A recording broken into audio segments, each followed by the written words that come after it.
And my name is Vivek Mahbubani, one of your hosts, of course, not just myself. I've got the very funny Mohammed Magdi. Yeah, I'm Mohammed not sure Magdi. about funny today, but I exist. Yeah, so if you've noticed that you're like, oh, Mohammed, are you whispering? Dude, I'm in the middle of a move, and I'm a wreck this week. I'm moving, and I'm doing that cheap thing when every day after work, I just take a bunch of bags on the MTR to the other place because I don't want to keep paying for trucks. Yeah. And I'm just at the end of it, and I'm just like, I'm so tired.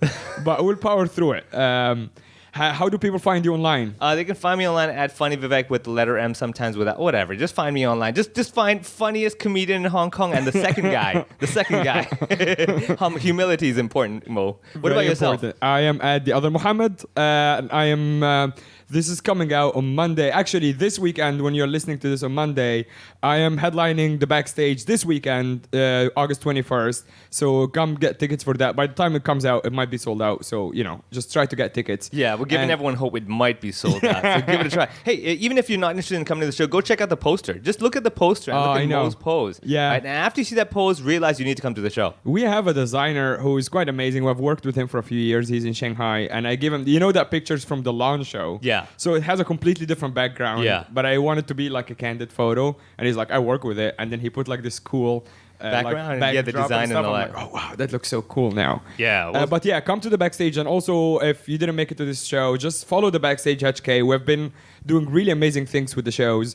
We have Jordan Long headlining 4 shows in September. He sold out 2 shows in 48 hours.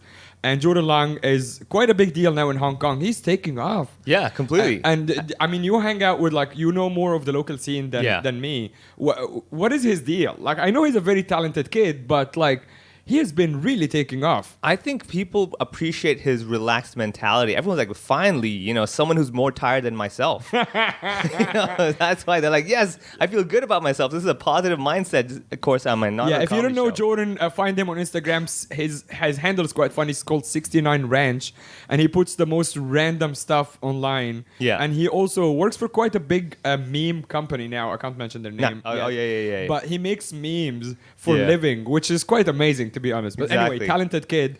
Let's get to our guest, because I'm very excited to talk to our guest. Emily Tan is a friend who I met earlier this year, I would say, through a common friend. And the reason I wanted to get you on is because you have quite an inspiring story.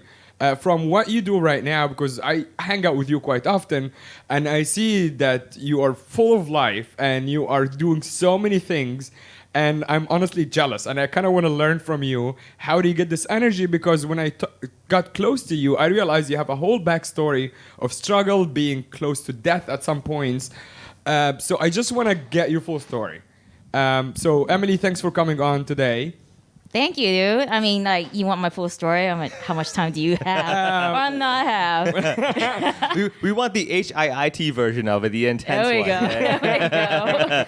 All right. So, I feel a little I don't know how to behave because I'm in the same room as with 2 funny ass people. So don't mind me if I stutter for a little bit. Then again, I'll give them a whole backstory, and I would love for you to actually put some jokes in it. Yeah, well, no, you might expect tears, but that's also... Yeah, comedy is equal to tragedy plus time. We'll take care of the time. Exactly. You take care of the tragedy. Well, the reason why I bring it up is because these have not been easy struggles to get by, right? Right. And truth to be told, when I was in the hospital, every single time I was in the hospital, I would watch stand-up comedy. Right. That was the only thing that would bring light to things, despite the fact they're talking about racism, they're talking about rape, they're talking about babies dying, things like that. What is not funny about babies dying? Let's be honest. Population control. Yeah, exactly. It's a 9-month investment. Who needs that? We can do that again. That's true. We got lots of 9 months in our lives. The population, the young people in Hong Kong is declining quite fast, though, right? Yeah. We need babies. You mean numbers or mentality? I was like, they're getting dumb. Look at the kids out there declining as apparently, humanity. other countries like that too. They'll take in, immigrants who are female because the female population in their own country has been declining based on if the baby's a girl, then it's very common to if it's the old school mentality of we don't want girls kind of thing until they realize I'm lonely. I need girls. Damn it. Yeah. Question. So I think I read somewhere that Denmark was one of the lowest population, like new babies being born. Yet they're also rated happiest. I think that's What's the correlation that's directly. there? Yeah. Actually, I mean, yeah. how many parents have you seen smiling? I mean, when we do comedy shows, like how many parents in the room? They're like, oh god. Yeah, and then you ask like our buddy Garen asks who has dogs, and everyone goes, yoo! Yeah. Like, they're way happier.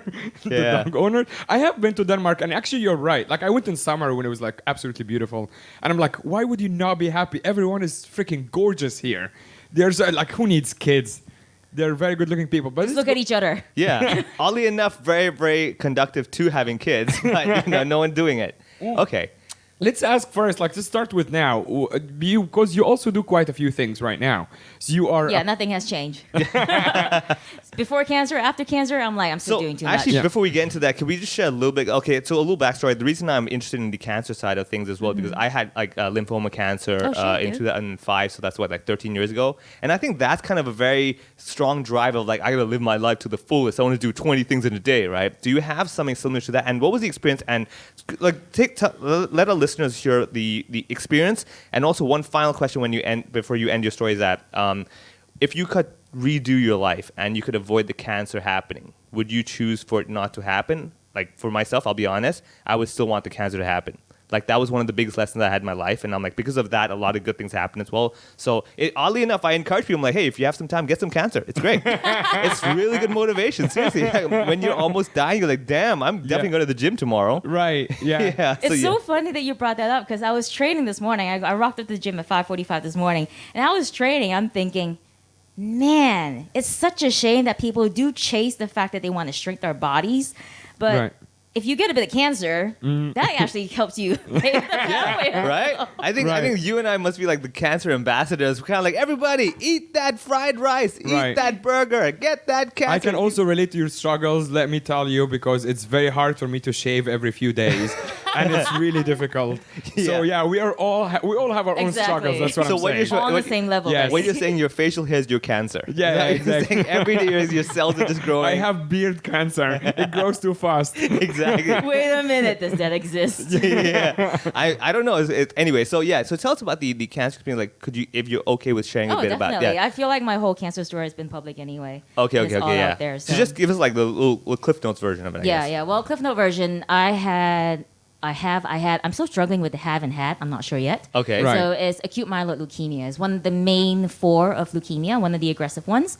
The chances of survival at the time was 50%. And by having a bone marrow transplant / stem cell transplant, then you increase your chances of survival by like 20%. Okay. So that's a good news. Right. Because I did have my transplant. Thank you very much to my donor from China. Yeah. Nice. Do you know who the donor is?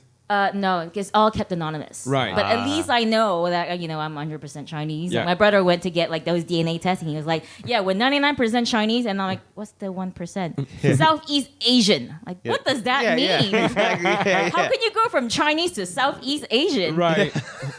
And it's only 1%. It's like, this is suspicious. Yeah, You're also going to get a lot of stupid questions from me about how, the science part of it works.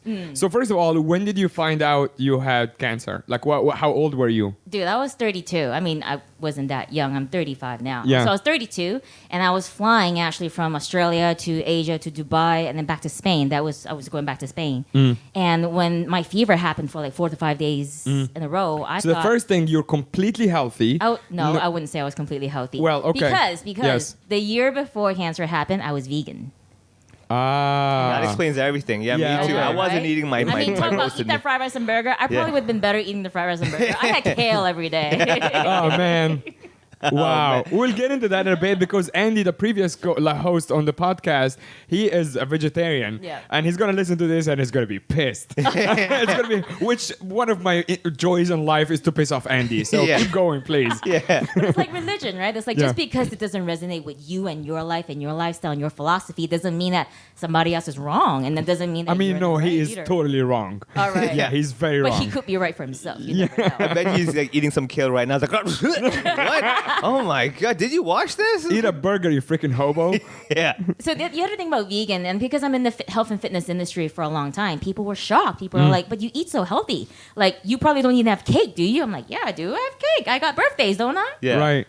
But when I was doing veganism, I didn't want to eat your traditional made in a factory type of food. I wanted to keep whole foods as much as I can, but that's limited because I'm allergic to nuts as well. Mm-hmm. So exactly, Oh, I boy. can't really consume all of Yeah. that. So I had to go keto vegan. Wow. Are you that Fat. annoying passenger on the plane when you come and then they have Yes. they don't serve peanuts for the whole plane because of Actually, you? I'm not allergic to peanuts. I'm allergic to tree nuts. You know, okay, Look at that. That's so, a rap song happening. I'm not learning to peanuts. I'm learning to peanuts. So listen to this. There's a reason why I don't have Indian food anymore because the last time I had Indian food in Hong Kong, I was in ICU. I asked the waiter, "Sir, does this have nuts in it?" He full on said, "No, it's butter chicken. There's no nuts." So I'm like, I love how great. the non-comedian is doing the accent I'm from because we Malaysia. can't get away with it. No, not anymore. He is Indian. He can't even do it. I'm from Malaysia. We got Indians, we got Malays, Oh, we got then you Chinese. know. Yeah. So we do full on, like we make fun of each other, and it's all good. It's all Oh, fun, full on. Yeah, right? there's no Right? respect in Malaysia. Yeah. Yeah, but I didn't know it had cashew paste in it. Did you guys know butter chicken had cashew paste in it? I have no idea what's it. I only know they have butter and chicken. That's all I know. Yeah, I so- recognize those two I know words. cashew and toothpaste. Do they mix it? That would be interesting. Yeah, I think wonder. so. Fresh breath, at least. It'll give you fresh breath. True. Omega-3 fresh breath. Let's put it that way. So anyway, I had it because I was like, why does this taste so good? Amazing, great. So, chuck it down, and then I was in ICU for 2 nights. Amazing. Yeah. I didn't even know I had a reaction until I was like, I went in bed and I couldn't sleep, and I'm like, why do I feel so hot? Yeah. And I don't feel at ease. Like, something's wrong. So I Yeah. went to the bathroom, looked in the mirror. Have you seen the movie Hitch?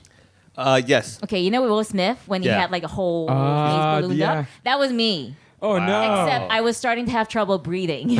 Oh man. So I fought my way out of Hong Kong Yeah. streets, looked for a taxi. Yeah. I dived in the taxi in the backseat and said, "Take me to the nearest hospital, please," to the Yeah. cab driver. And he goes, "Which hospital?" Yeah. Anything. I'm about to die. Yeah. Fewer words. You can't decide, breathe. yeah. Yeah. Exactly. You decide. Take me. Oh, when you do that in in a Hong Kong taxi, it's going to take you to the hospital next to the airport. Oh my God. Yeah. I'm so Oh, you grateful don't want that he that. Yeah, did. it's gonna happen. Yeah. Yeah, so because I had full on hoodie on, even when I Yeah. rocked up to ER, Yeah. the lady was like, "Okay, take a number," and I'm like, "I'm about to die here. What the Yeah. fuck?" So when I finally got there and they called my number, it was like 12 o'clock in midnight anyway. Yeah. Nurse pulled the curtain open, was like, "Hey, sik chao din mea," in Cantonese, like, "What did you Yeah. eat wrong?" And I pulled my hoodie down. She goes, "Oh my gosh!" She got the whole crew in, jabbing adrenaline and steroids. I'm like, "Oh, I guess it was that bad. Yeah. Probably shouldn't have butter chicken no more." Man. Yeah, I bet you that guy. When was that? Was that recent in Hong This Kong? was in 2014. Yeah, it was Oh, like a year damn. after I moved here. I moved here in 2013. Yeah. Yeah. my But okay, so that was the veganism. Yes. But when you were talking about the flight thing, I adopted prolonged fasting Okay. as well. So this wasn't adopted because I firmly believe in the lifestyle. I wanted to experiment. Before cancer, I thought to myself, oh, if I could be the female version of Tim Ferriss, that'd be kind of cool. Oh, Right. it's one of those. Yeah, Okay, but yeah, I yeah, wasn't yeah. as detailed as him, as Yeah. in I didn't take blood work before Yeah, I did yeah, yeah. that, so I wasn't in the know of what my nutrient deficiencies were, Yeah. and also my blood levels and different things, because different people respond differently to the type of food that Yeah, your yeah, body yeah. can ingest and digest.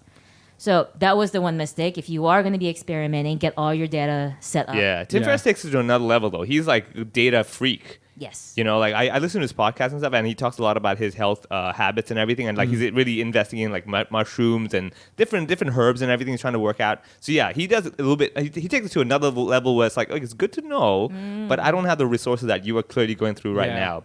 Right, so yeah, you have that, but okay, it's good to also Absolutely, try. I mean, it's fair. absolutely. A lot of people will try all these fad diets and everything, Yeah. or just random stuff, and it's fair because you never know how your body responds to it, right? Some people can do fasting for hours and hours. Ramadan's no Yeah. big deal. Yeah, You tell me to exactly. fast for 2 hours, I'm like, forget this religion. It's like the most common joke we get every year, we make every year during Ramadan, is not even water, every white person. Yeah. Because that's the most common question. I'm like, I'm fasting. Do you understand fasting is not eating? Yeah. But it's always the same question. Not even water. I'm like, Yeah, nope. But that's interesting because when I dive deep into fasting, you build it up first. First, Yeah. I was trying the 16/8, then I was trying different numbers in terms of the daily basis. Then I was trying 24 hours a week. Then I went into 2 days a week. Then I went to 3 days in a row in the week. Then I went to 5 days. So the longest one was 7 days. 7 days, and out of the 7 days was 2 days no water and 5 days Wow. water fast. Yeah. So that's juicing? Is that what's called juicing? no, No, for real. not at all. I Not at thought- all, dude. So what? Nada. You don't No, eat this- anything. You don't nothing. drink anything. Yeah, it's not And even the here's juicy the stuff. odd thing. After So a now day, I am the guy who's like, what? Nothing? Yeah, exactly, exactly. So water fasting is just purely water. You don't have a blueberry because I read some fasting. Oh, and I'm hungry. I take a blueberry, but I'm fasting. Like that makes no sense. Yeah. Right. Yeah. That's So cheating, even yeah. even water, just water. No coffee, no tea, not even candy, no gum. Okay, Wow. yeah, Nothing. that's a Because little that produces intense. saliva. What as about well. food Yeah. for thought? No, okay, never mind. Literally. You're Nice. brain dead by that time. Okay, go on. Yeah, oddly enough, I was very calm. Okay. And I found a hack. Like when you are stressed out and you travel and you think, oh, fuck, I gotta wait in the queue, I gotta be at the airport, you miss your flight, fast. Yeah. You have no energy to be pissed off. Right. You would just be like, you know what? Fuck off. I'm here anyway. I'm just gonna Yeah. reserve whatever energy I have left Yeah. to be zen. Yeah. And Okay. it's an easy state. Yeah, Wow. fair enough. Okay. And you get to have the window seat and not have to worry about getting up to piss. Right, because you have 'Cause nothing in you. Yeah, exactly. Yeah. And you save money because airport food's fucking expensive. Yeah, that's right. Wow, that's actually a good idea. Yeah, I don't know anymore because after cancer, I'm like, I don't know if I want to fast anymore because I'm not sure. So all the evidence behind like autophagy and how it cleanses your system, also how it's good for your digestive system, take a break, and also for your mental break. For me right now, I feel like I've done so much before it. Now I'm a bit more hesitant. Yeah. Understanding that it is a stress trigger for some, especially in women. A lot of fasting studies have been done on men and only men. Not a lot of studies have been done on women. So Yeah. women hormonally are different. Fair enough. Yeah. So Yeah. I'm intrigued. If anyone out there knows of studies based on studies on women, I think that'd be great. my friend, our regular listener, Tamara, might help you. She will be listening to this, and she is actually studying to be. I will fuck this up, but basically like a nutritionist. Nutritionist. Yeah. Yes. Nutritionist? Yes. So I think by the time she listens to this, she would reach out and send you something. Awesome. Thank you, Tamara. in Yeah. advance. And so going back, so before the cancer, the whole thing, you're on a vegan diet. So what were the first symptoms that something is wrong? Nosebleeds. Nosebleeds. Randomly. Yeah, random nosebleeds. Typically, I would bleed as a kid when when the seasons change. You're the nosebleed kid. I'm the nosebleed kid because in the Every States, classroom had one of those. Yeah. like in Malaysia, it's Yeah. a hot country, but Yeah. everything is air conditioned except for Right. school. It's just, Right. They burn you in hell for school for Yes. some reason. And then I moved to the States and the seasons change and pollen change. So nosebleeds again. But when I moved to Hong Kong, I hadn't had nosebleeds for a long time. Right. And then when I went back to Malaysia just for like a month, I had 2 random nosebleeds just at random times. Okay. And I was napping a lot. I was fatigued. I literally had no energy, yet I couldn't sleep. I had trouble sleeping. Okay. Right. Okay. Yeah. Okay. So, So the- nosebleeds, so- fatigue, sleep is getting disrupted. You Yeah. can't really sleep well. Yeah, brain Okay. fog, focus, So- lack of motivation. Yeah. So the night before I went to the hospital, I saw red spots all over my legs. I didn't know what it was. I looked it up. You shouldn't look things up when it's like 3 o'clock in the morning. Yeah. Every You feel like time shit. you look Yeah. something Every up. time, all Yeah. you gotta do is do the first scroll, and you're like, "Fuck this! I can't look anymore." I'm not gonna get into a full story, but like my friend's dog bit me like a few years back, and I didn't even know. Like I knew about rabies, but I didn't know like how it works. God, that so I was looked up like dog bite, and literally Google goes, the best thing you can do for someone who got bitten by a dog is to make them comfortable. Yeah. I'm like, oh no. Yeah. Be comfortable. Yeah. It's like call your friends, prepare your funeral. Yeah. Exactly. Oh my god. Fucking That's Google. true, yeah. Never It's time to Google get the any robe symptom. out, get the fluffy slippers. Yeah. Okay, with my bag of Cheetos. Yeah, let's and then go. you have the guys in the comments going like, haha, I had rabies too. You Yeah, know, yeah, stuff like, exactly. what See the you hell, in man? hell. So let me Oh, ask you this shit. though. Okay, so then as a kid growing up, you had like the nosebleed and everything. So did you find reoccurrences in your also mentality, as in like you were the kid who would always have to get nervous or anxious, or was there that as well? Because what a lot of my research I've been doing about let's say cancer, or general health as well, immunology and all that stuff. So a lot of it has to do with psychology as well, right? So like I have a little immune deficiency as well that recently happened since last year. And so what I found the more I study is that the more stressed out I get, the more my immune system is like, goodbye, it's not happening, right? And that actually brings me back to my cancer days. So as a kid growing up, if we had, let's say, sports day, that morning I would be like super excited and just throw up. And like just get sick that morning. I'm like, oh, it's morning. Yeah. And not going to This school. is That sounds like me after basketball. There you go. Yeah. I was gonna say this is actually kind of like my dog. When I'm like, I keep her in the house for too long. I'm like, Yeah. hey, do you want to go out to piss? And she just pisses right there. She gets right You said piss. You didn't say when. Yeah, exactly. Where? Yeah. Yes. You said the word. Yeah. So okay, so yeah, you were that kid who sometimes like after stuff you get overly excited and it's just like the best thing ever and it's too much to handle. Is that Yeah, happen? dude. So okay, I was nodding the whole time you were saying it because I wasn't aware of all of that. It wasn't until cancer when I went to deep dive. Because being a health and fitness professional for all that time and priding yourself in always upping your education, like I got my certification in nutrition and training, all that stuff, and also going for workshops and stuff.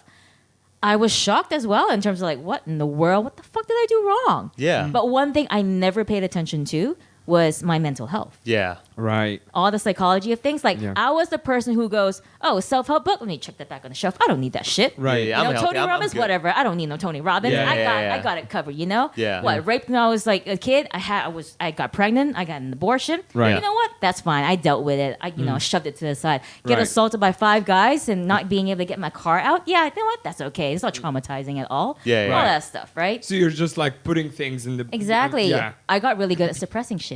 Right, I got right. really good at pretending like I got this.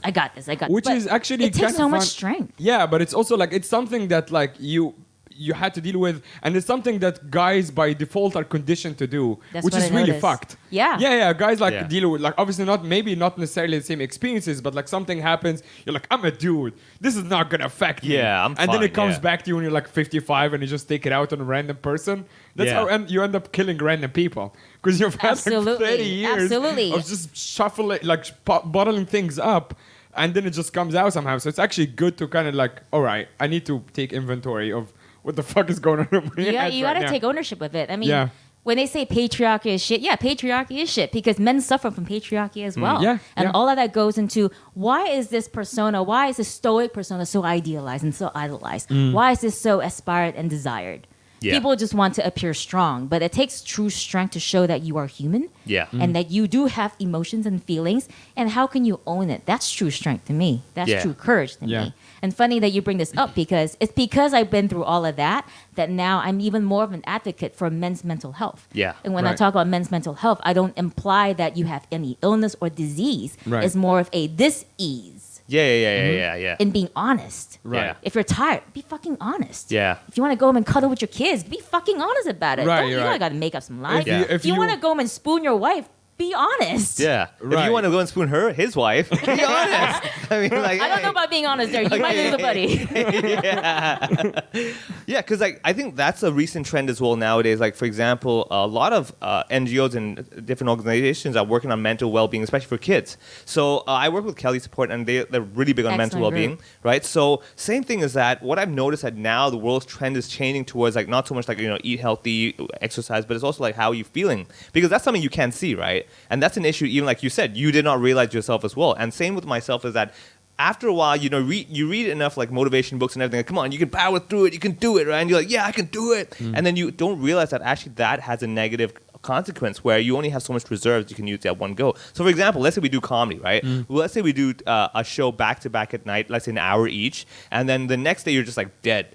And you don't realize, like, well, I just spoke for 2 hours. What's the big deal? But then you don't realize that when you're on stage, you're doing like 300% version of yourself. Yes. It's the same with, like, let's say you do It's any sort of full sports. on. Yeah. Yeah. It's like when you coach a class, you have to be full on. Correct. Like I think one of the reasons why people get like such a horrible impression of personal trainers, especially personal trainers who do like 8 clients in a day. Right. Yeah, they're spent. They Yeah. have to deal with 8 people's psychology. They have to deal with 8 people's trauma. Yeah. Right. That's yeah. why you're so spent. So Yeah. if you just observe someone on their 8th session, you can't judge them based Yeah. on that session. See, I think that's the thing, is that that's the difference between, you will see different trainers. You got some trainers who are like going through the motions. Fair enough. I get it. It's just the job for a lot of people. But then you got some who like really for that 1 hour, they're like focusing every little move you're doing, every joint. Yeah. And people don't realize it's like a teacher. You go teach, you get summer holidays, like you go teach. Yeah. Okay, you go teach You for like go the deal rest with of the 30 kids Yeah, of all exactly. different Yeah, backgrounds. yeah, Yeah. and you tell me if like a 1 month summer holiday is enough for you, So same thing. I think that's what people don't realize, is that there's a lot of mental toll on any sort of person who is especially performing or one-on-oneing or basically like observing on a Yeah. third person point of view. In service. Yeah, in services. Yeah, exactly. So a lot of that. It's unlike let's say a bank teller. Yeah. When someone you're dealing with them for 5 minutes and after that you don't need to know anything about them. That's Yeah. true. That's true. You tell But me A, I do A, yeah. I mean, I think with bank tellers, they have the power there. You piss them off, like, okay, well, I'm going to do shit for you. What you gonna do now? You're not getting your money now. Exactly. So good luck. Yeah. Like people in that position, like police or whatever it True. is, they have the power to be dicks to you. Yeah. Right. Oh, So yeah, yeah. if you want to be a 100%. dick in your job, go look for those jobs. Yeah, I mean, exactly, the yeah. police especially have the power to do it. Like they don't need to do it, but they do because Yeah. it's fun.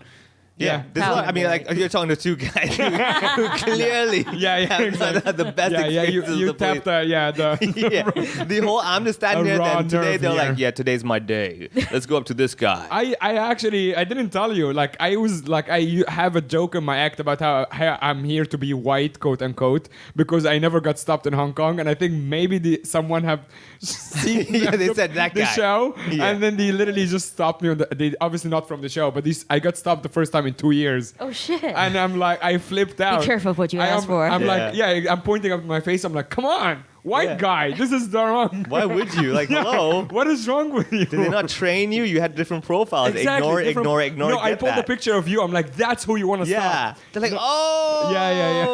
Okay, we get it. Okay, so let's come back to the experience with the cancer thing and how it's changed your life and what you're doing now as well. All right, it's because I'm always fascinated to hear people's transitional points in their lives, if they had any. And for example, what was the mental process? So for example, like when I was going through cancer and stuff, initially it was the same steps, right? The anger, the acceptance, all that kind of thing. And initially I was really pissed off because I'm like, I have friends who drink, smoke, and have a worse life than me, and yet I'm the one here who's getting chemo and everything. It doesn't make sense, right? But then over time, you kind of have to come to terms with it. And then now, do you find that your view on life has changed? Like, for example, cancer kind of encouraged me to do comedy because I was like, well, if cancer didn't kill me, what's a bunch of people not laughing going to do to me, right? Right. Perspective. So perspective, right? Have you had a lot of those? Has this changed like your perspective? And how many nosebleeds do you still get nowadays?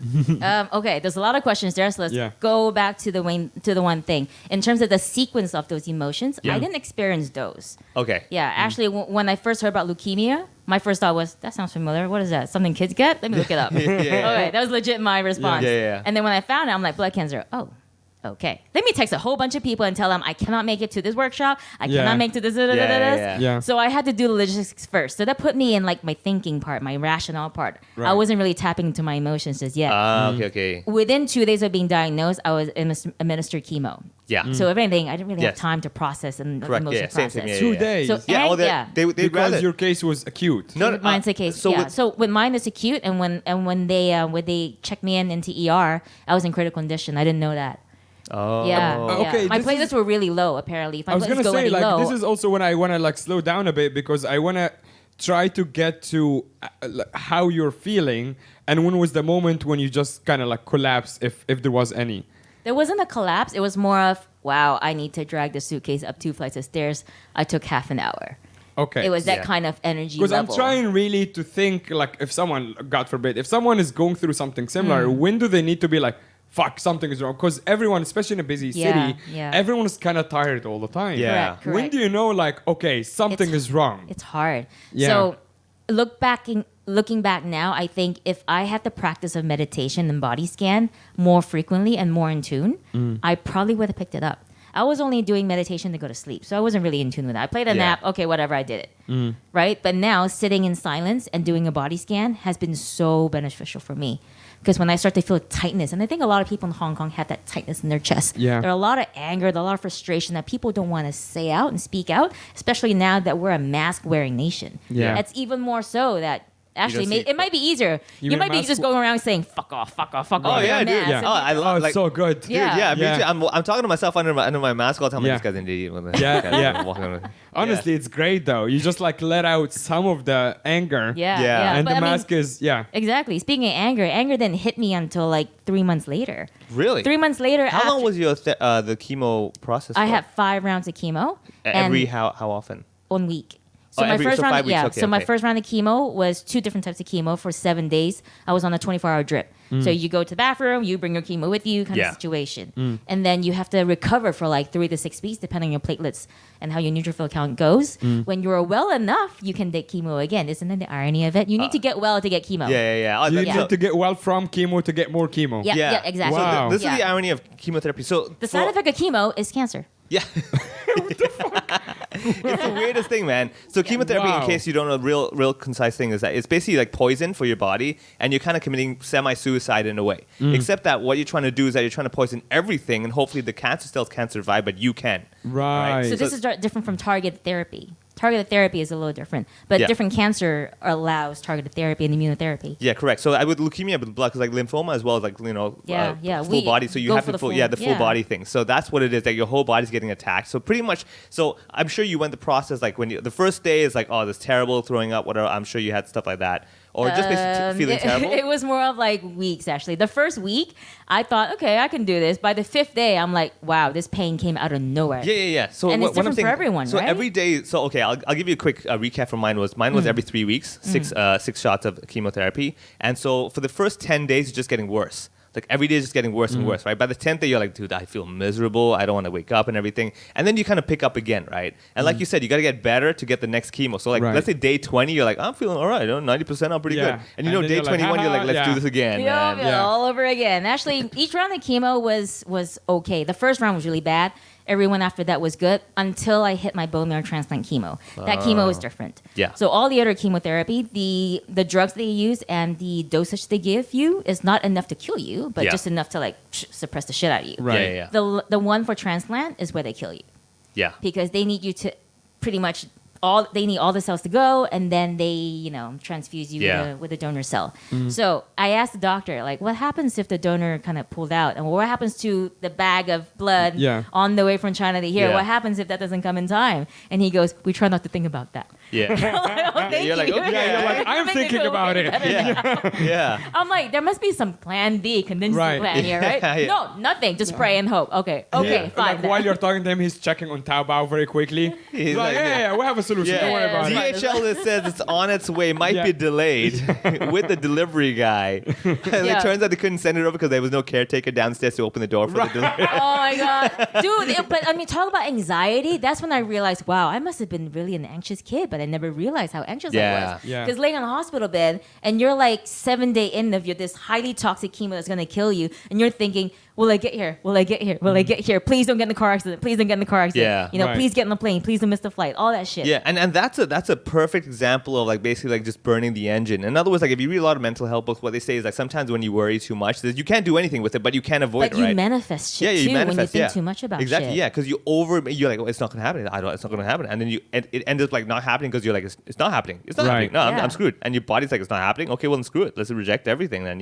So yeah, I think so that whole process exactly is what it is. So to let everybody know, first of all, if you're going through some weird stuff, as you said, it's really important that you kind of let it out, talk it out, and also don't let it get stuck in your head. I think that's one thing that when I was going through chemo that it really taught me was that your mentality, one tip that it gave me was like always have a goal to look forward to. And I would always be like, okay, after the 6th shot, I'll be fine, and I'm going to go do this, I'm going to get a job, I'm going to do all that kind of stuff. Right. Did you have that goal mentality, like once I'm better, I want to do A, B, C, D, E, F, G, like, oh my God, don't stop me, I'm going to take over the world. Did you have that? That was a bit of darkness there, as in like I can't even plan beyond a week because at the time it was really bad. Like my 5th hospital round was when I thought I wanted to kill myself. Okay. Was when I thought, you know what? What's the fucking point? Okay, If it wasn't for my brother coming the next day, and I thought, I don't want my brother to rock up to a dead sister. Yeah. That pulled me right out. So was it give up or kill myself, as in like? Give up. It was give up. Okay, yeah. So But also because I tried to kill myself before when I was 15. So understood. it was Yeah. like So it was like recurring same thing. Yeah. Understood. Yeah. Okay. Yeah. So.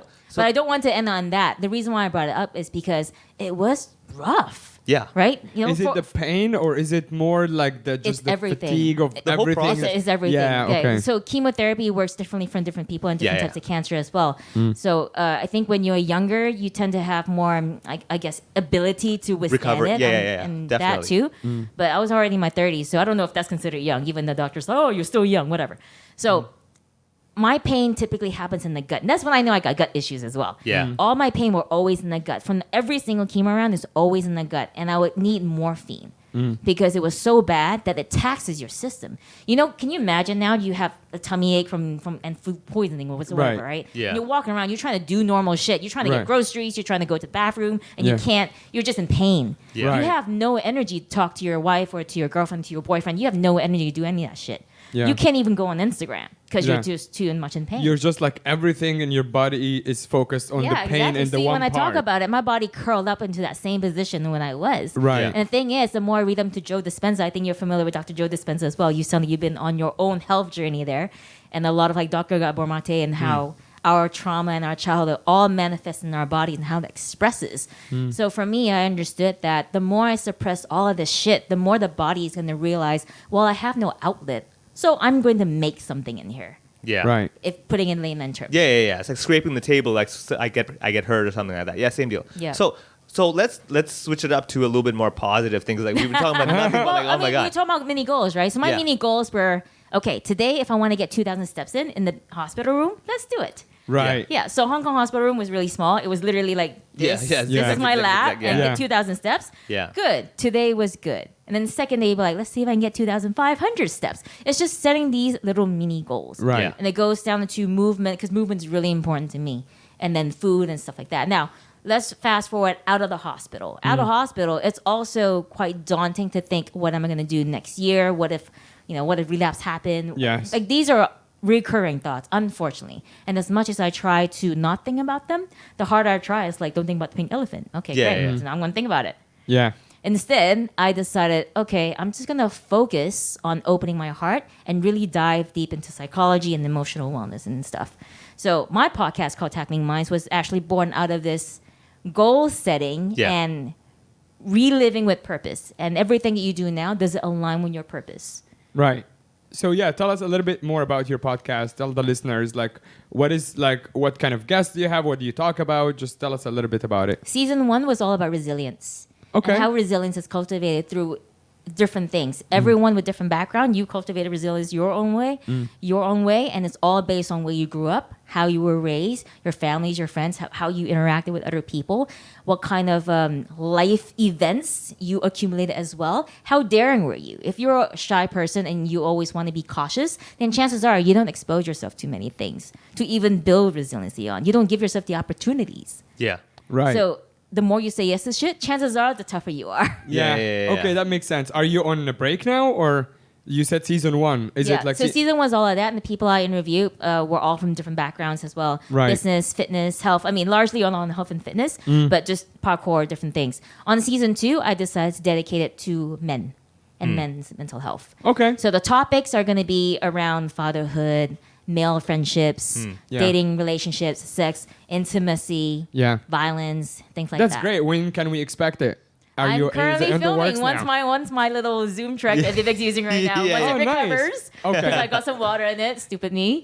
So once it recovers, then I don't have a Patreon fund to like pay for another one. So Yeah. hopefully it recovers. Otherwise, I have to look for Plan B. But yeah, I'm hoping to get this out at least by the end of summer. Okay. Perfect. Yeah, ready for fall. So what other things are like you basically everyday passionate about? Like I'm sure you do a lot of stuff. Okay, so first when Mo told me that, but yeah, of course, this is Yeah. you make me feel like I'm lazy now. It's like Same, this guy same. doing nothing. Yeah, this is why I want I'm a hardworking, lazy person. yeah, exactly. My default is lazy. Yeah. Well, I think everyone's default is lazy, though. That's exactly very interesting, because you can have a lot of stuff that you need to do. Yeah. But you're like, can I just not? Yeah. But you are someone who you were saying earlier off air that you like started at gym at 5:45. That's not normal for most people, because I need to do stuff in the morning. I just don't. Right. You know what I right. mean? Yeah. I fully understand. So my current priority is trying to fix my sleep, and I understand the circadian rhythm wise. If I get up early and then consistently at the same time, Yeah. then hopefully I'll fall asleep with no problem. Yeah. Right. I have problems falling asleep. That's the issue. Yeah. Yeah. And I don't want to sleep too late because I know that fucks up my sleep. Well, we are also like night workers. Yeah, So that's like yeah. for us, it's a night. I used to be a night owl, Yeah. and I used to not be able to function in the morning. Now it's like completely flipped. It's so weird how it's the body weird, changes. Actually. It's a very good point, because like a lot of, like I used to, before comedy really took off, I was doing web design, web development. I would work late at night till 6 in the morning, Yeah. and I'll sleep during the day, right? And like, yeah, you just somehow feel every day like, I don't know, I'm just not feeling well rested for some Yes, reason. yeah. It's really Even weird. if you slept for 10 hours. Why are you I- sleeping your 10 cup of coffee? Why am I not rested? Yeah. like, what's going on? Yeah, I Okay. used to work in call centers as like university jobs, and it was outsourced, so it's 10 p.m. to 6 a.m. And that was my every summer for like 4 years. It was brutal. Yeah. That somehow actually that might have led to me doing comedy, because I'm already used to just being very active at night. Yeah, Yeah. it could have an impact as well over there. Yeah. So okay, let's actually recap, because I'm very fascinated with your whole story, your whole transformation, and also your experience of how it's manifested into where you are today, mentally and both physically as well. Because on top of the fitness, like you're not just physical but also mental as well, right? So the whole process was you went through a lot of trauma growing up, and you basically got into the habit of like powering through it.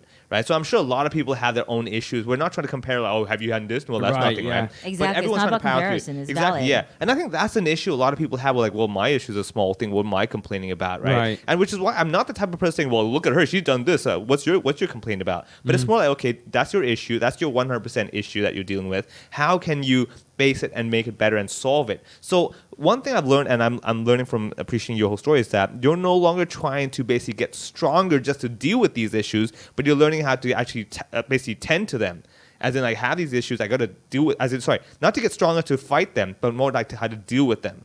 Right. So what was the thing that you do? Is there any like habits you have every day where you have to take like moments of gratitude and everything? You know, you wake up and say, like, I'm going to be grateful, or you have goals every day, or do you have like highlights that you look forward to, write journals, stuff like that people can kind of take as a reference point? I actually used to do that when I was in Malaysia before moving back to Hong Kong. It was like the perfect morning routine. You get up, I pray. Yeah. There's power in pray. And it's not praying like talking shit. Yeah. It's you fully embody gratitude. Yeah. And that's before sunrise. And then I'll journal. Yeah. And then I'll get my own cup of coffee. So it's rituals. Rituals are a big thing for couples, for solo, whatever it is. But right now in Hong Kong, I find it to be different because I don't find myself being able to be in an environment where I feel like praying, I feel like journaling. Right. I guess also not being close to nature is quite important. I mean, like being a concrete jungle changes things. Oh yeah, I mean, like sure. I can imagine when you're in Malaysia, you look out the window, you see the sky. Here, you look out the window, you see neighbors. You're like, I'm not grateful for that. My windows are fully covered because I see nothing. I don't want to look at gutters. Yeah, exactly. Like, I'm not grateful for anything now. Yeah, but if anything, one thing I started to practice is observation. Yeah. Practice observing. So when you start to observe. Self-observe or surrounding observe? Anything. Okay. Just a practice of observe. You either observe yourself or you observe your surroundings, and that prompts you to think.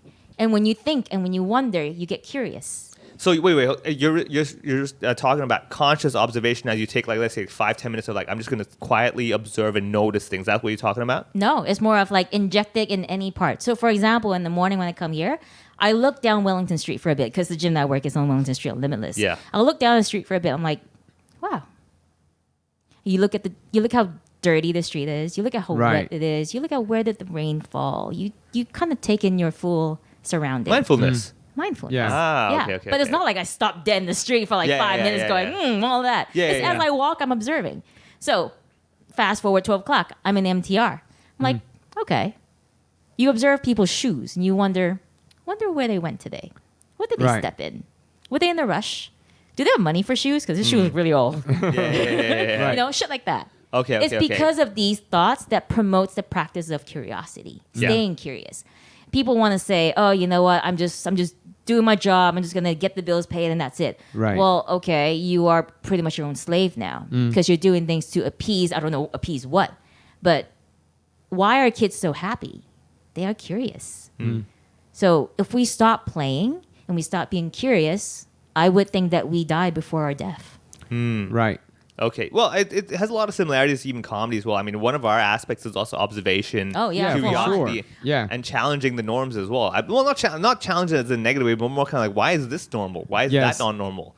Right? I fully respect what you guys do. So my first husband, he was a part-time stand-up comic as well. Oh, really? So yeah. We never talked about this. I know, right? It's crazy. Well, I mean, I don't want to talk about him because he full on like left me on my divorce. And I'm like, hang on. We talked about, both of us are going to do this together. We're going to both sign the papers. That's comedians and for you. He Never ran date a off. comedian. And I'm like, so I had to pay the whole divorce for myself. Oh, that sucks. Oh, man. Fucking A. So I don't want to talk about him. Yeah. But anyway, so what I would notice is that the fact that he will just make fun of anything and everything. Right. Yeah. Based on like everything he observes. Yeah. But his comedy is a bit dark and twisted. Like, he Right. would talk about abortion and rape and all that shit. And I'm like, you're like Anthony Jeselnik. That sort. Yeah. But I've always played around with the thought of, I wonder if I can go on stage and talk shit to a whole bunch of people and not feel like I'm shy. Yeah. Right. Do you want to try? No, not right now. I got too much shit going on my plate right now. But yeah, given the opportunity in the future, I wouldn't say no. Okay. Yeah. I would say good. on the back burner for the moment. What's with fitness people doing comedy nowadays? Yeah. We do have a couple of them. We have a couple of them. Mook, you actually, so I know Mook. She's a friend of Mook as well. Yeah. So I actually got Mook on Tackling Minds. And I asked him, look, I'm really curious on how people can use comedy as therapy. And Right. not like, the proper psychology therapy, but it's therapeutic. Yes. Yeah. I could see it from my ex. It's therapeutic for him to get all that stuff out. Oh, It was yeah. his way of processing it and articulating it into a craft. And it's also And then sometimes a sharing that. defense mechanism as well. Yeah, yeah, yeah. It's It's like, a coping and defense mechanism. yeah, Yes, yes, for yes. Full sure. on. Yeah, Like full. I For think sure. was it Seinfeld, someone who said like I will make fun of myself before you make fun of me. Yeah. You know what I It's mean? not Seinfeld, but I know what you're talking Yeah. about. It's the idea that you're going to make fun of me. Well, you know what? I'm going to one-up you. Yes, Like yeah. Eminem did that in 8 Mile, the movie as well. He Oh, rapped yeah, about true. himself and Yes. made fun of it. So The you could, self-sabotage, right? Yeah, so like when you're in a self-sabotage. relationship, oh, I think you're going to break up with me. I'm going to break up with you first. yeah, yeah, Yes, exactly. yeah. Kind of Same deal, same situation. deal. Yeah, So exactly. let's get to the what are you up to now? So you have a few different things Yeah, going on. I mean, even before cancer, I had a few different jobs. I had my own business in Malaysia. So we never actually talked about what you do. I know, I think for the right? listeners is like, oh, they're talking to a girl who apparently had cancer, Yeah. and then she was It's- there. So yeah, what do you Yeah, actually? yeah. I feel like we need like copyright money for Destiny's Child's "I'm a Survivor." Yeah, go That on. was actually one of the songs that my girls in Malaysia dedicated to I me bet you when ain't, they were yeah. doing fundraising for me. So Nice. yeah, that song resonates with me for sure. So I wear a lot of hats. Even before cancer, I wore hats of being a fitness professional. And when I say fitness professional, it means you are in education, you run certification courses, you also personal train, you teach group fitness, and you might present at conventions. Right. That's the fitness professional hat. Then I wear the hat of a business owner. And I was teaching pole dancing, I was performing pole dancing, choreographing. Choreographing? Is that a word? Well, yeah, Did I say it yeah. wrong? There's Okay, There's a anyway. dancing element to it. Yeah. I was doing event management because we had to manage our own events, doing talent management, and then we did productions as well. So you have the whole big circle of going to tech, managing sound, managing tech runs, backstage managing, all that stuff.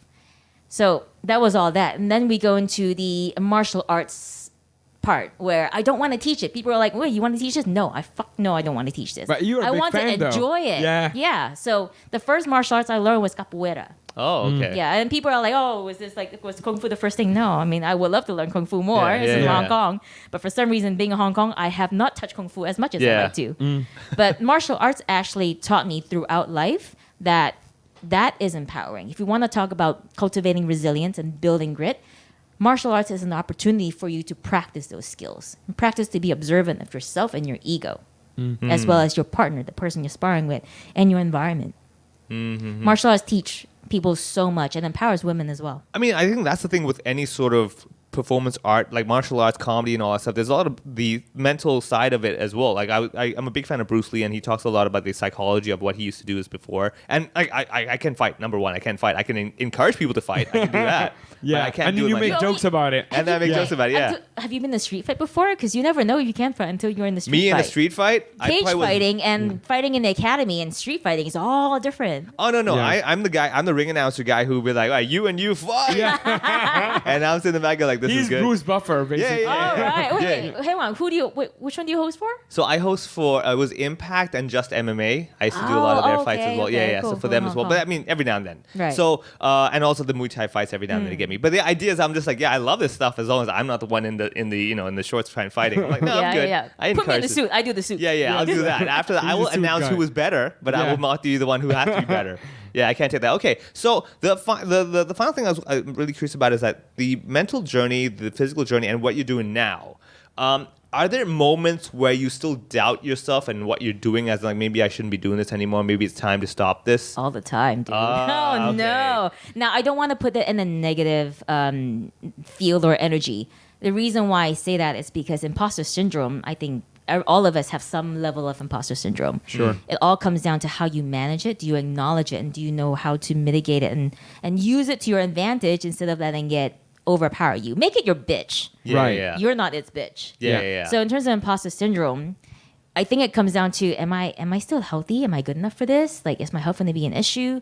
Or am I even qualified for this? Yeah. For the whole 2 years, I was not working. I was just focusing on recovering. Yeah. And that really dampened my confidence. Like when I went back to teach pole dancing, for example, I didn't feel feminine. I didn't have long hair anymore. I Right. didn't feel good about my body. I didn't feel sensual. And here I am teaching my students to be all of those things. Right. So it wasn't like, but I've taught pole since like 2014. How can I not do it now? This is weird, right?